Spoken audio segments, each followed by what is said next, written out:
What's up, YouTube? This is Half Man, Half Cichlid coming to you with a video on a very important topic, and that's aquarium maintenance. For me, and I suspect it's the same for many of my fellow aquarists, gravel cleaning, sand cleaning, bottom vacuuming is one of the most unpleasant maintenance tasks that an aquarist needs to do. You know, we've got to take out the crap, we've got to take out the detritus to keep our nitrates low and our water clear. Now when you get into big tanks, I've got a 200, a 340, and you're looking at my 500 gallon, it gets to be a real chore pushing large siphons down to the bottom and trying to separate the waste from the sand and gravel and vacuum the bottom. So in the design of this aquarium, and I've also redone my other two large aquariums, I've eliminated bottom cleaning, gravel cleaning, sand cleaning, whatever you want to call it. And it's made a tremendous improvement in and reduction the amount of work I have to do. So that's what this video is about. I'm going to move in a little bit closer and talk a little bit about the hows to accomplish this.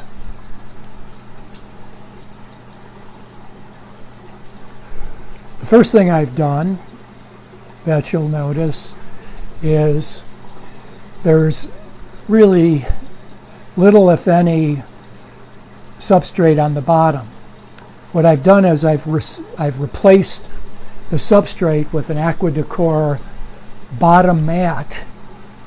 It's a stone mat that matches the Aqua Decor background, and I've put a small amount of black sand on it just for effect and to give the fish something to pick up, at least those that are so inclined and have, you know, picking up and spitting out gravel in their nature. But there's really very little in here.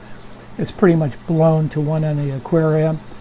So essentially the first step is get rid of your substrate so you have no or minimal areas for detritus and fish waste to collect. The second thing is the sweeping of the bottom.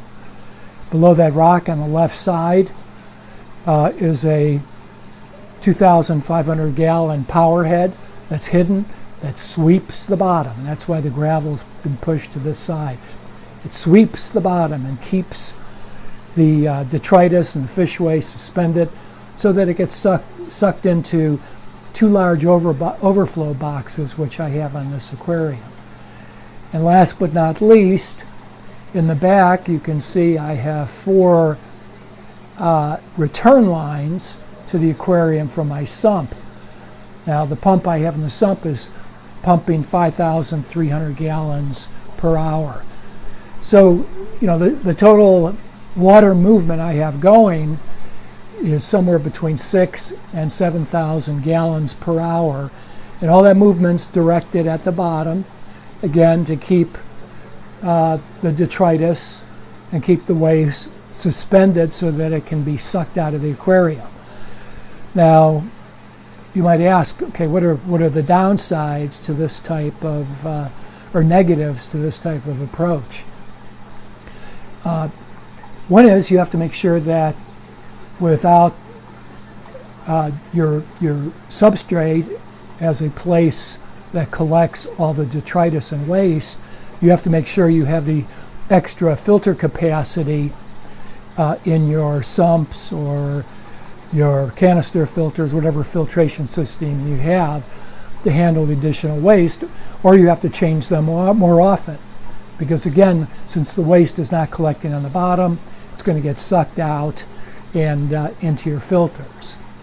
The second thing is, I think many of us would be amazed at how much of our biological capacity for the nitrogen cycle is in our substrates. So naturally, by having less substrate, you have to compensate for this by having more elsewhere. Thank you.